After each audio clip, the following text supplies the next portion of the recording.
Hulikam sa San Mateo, Rizal, tinangay ng riding in tandem ang isang nakaparadang motorsiklo. Balitang hatid ni EJ Gomez. Pagmasdan ng magkaangkas sa motorsiklong yan sa Barangay Santa Ana, San Mateo, Rizal, madaling araw noong Biyernes. Tumigil sila sa gate ng isang bahay at tila palingon-lingon sa likod.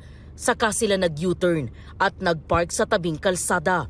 Bumaba ang angkas at naglakad papasok sa eskinita. Nilapitan niya ang isang nakaparadang motorsiklo.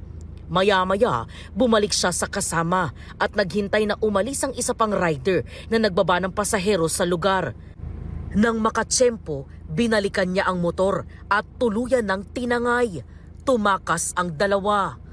Ayon sa ina ng biktima, mahigit 100,000 piso ang halaga ng ninakaw na motorsiklo na mahigit 1 taon nang hinuhulugan ng kanyang anak. Kinabukasan, 7, aalis na yung anak ko. Paglabas niya, bumalik siya, sabi niya, "Ma, napansin mo yung motor ko?" Sabi ko, "Hindi." Tapos naghanap na kami. Ano yun nakakalimutang ilak. Kaya madaling nakuha. Bali, may kinalikot siya sa right side ng gulong sa ilalim.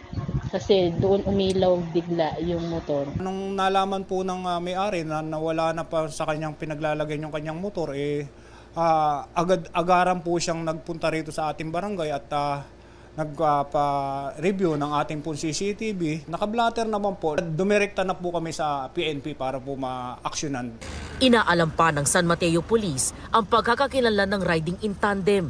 Patuloy rin ang backtracking ng pulisya. Ayon sa barangay, posibleng sila rin ang nagnakaw ng motorsiklo nito lang nakaraang buwan sa parehong lugar.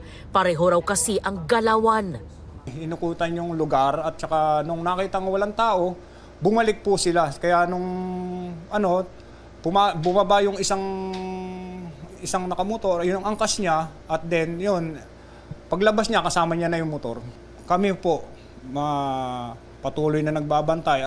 Mahuhuli din po kayo. Kaya tumigil na kayo sa mga ganyang gawain. Posible silang maharap sa reklamong theft at paglabag sa New Anti-Kidnapping Act of 2016. EJ Gomez, nagbabalita para sa GMA News.